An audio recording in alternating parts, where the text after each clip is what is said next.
Gusto mo ba na kahit anong araw, kahit anong oras, at lahat ng oras o minuto ay ikaw lamang ang kanyang hanap-hanapin? Iipit mo lamang ito sa iyong panty at siya ay magkandara pa na hanapin ka lagi.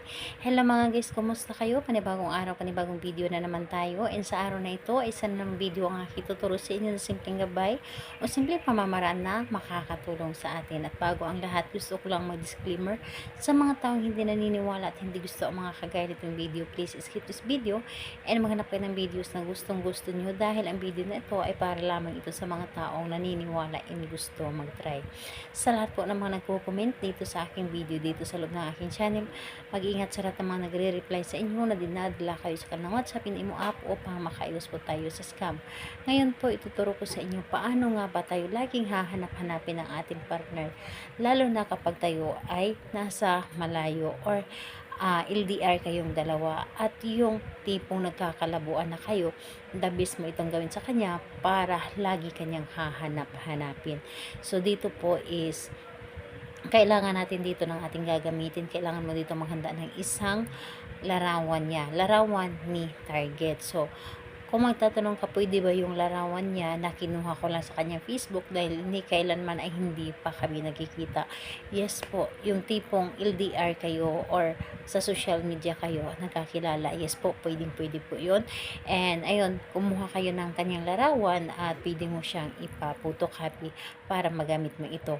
So, ayun, ang gagawin po ninyo is kumuha kayo ng kanyang larawan, yung malinaw at yung inyong underwear. So, yun po ang ating gagamitin. Yung underwear po na hindi nyo pa nalalabhan. So, ayun, yun lamang ang dapat nating ihanda. And kapag ready na yung ating gagamitin, syempre, kailangan natin sa ating sarili na gustong-gusto natin itong gawin. Alam natin sa ating sarili na buo ang ating loob dito sa paggawa. Naniniwala tayo sa ating dapat na gawin. So, ayun po.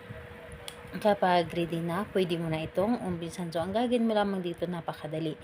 Yung larawan niya, kapag hawak mo na yung kanyang larawan, ay kunin mo ang inyong underwear na hindi nyo pa nalalaban, yung nasusuot nyo na, and iipit ninyo doon sa gitna ng inyong panty. So, iipit nyo po doon sa gitna ng inyong underwear at itupi mo lamang.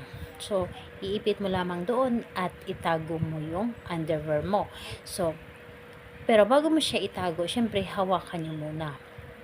Hahawakan nyo muna ang inyong underwear at hilingin ninyo dito ang inyong nais. So, halimbawa, pangalan, apelyido ni target ay sasambitin nyo lagi yan. Ako ay iyong laging hahanap-hanapin saan man kayo naroroon. Ako lamang ang inyong iisipin.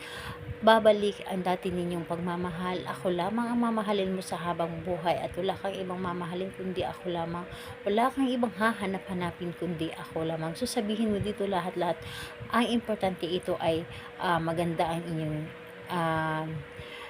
intensyon sa inyong paggawa at ikakabuti ito sa inyong relasyon. So, yun po ang inyong dapat na sabihin doon. So, pagkatapos nun, itago ninyo yung underwear ninyo, kung pwede sa ilalim ng inyong higaan, sa may unan, ipaipit ninyo doon sa may unan, or sa ilalim ng inyong kama sa may mattress banda. So, ayun, dapat hindi ito malalaman ng iba ang inyong mga ginagawa dahil hindi pwede ito malaman ng iba. Dahil sa paggawa ng isang ritual, dapat ikaw lamang ang nakakaalam nito. So, yun po. Salamat po sa inyo. Bye-bye everyone. God bless us all.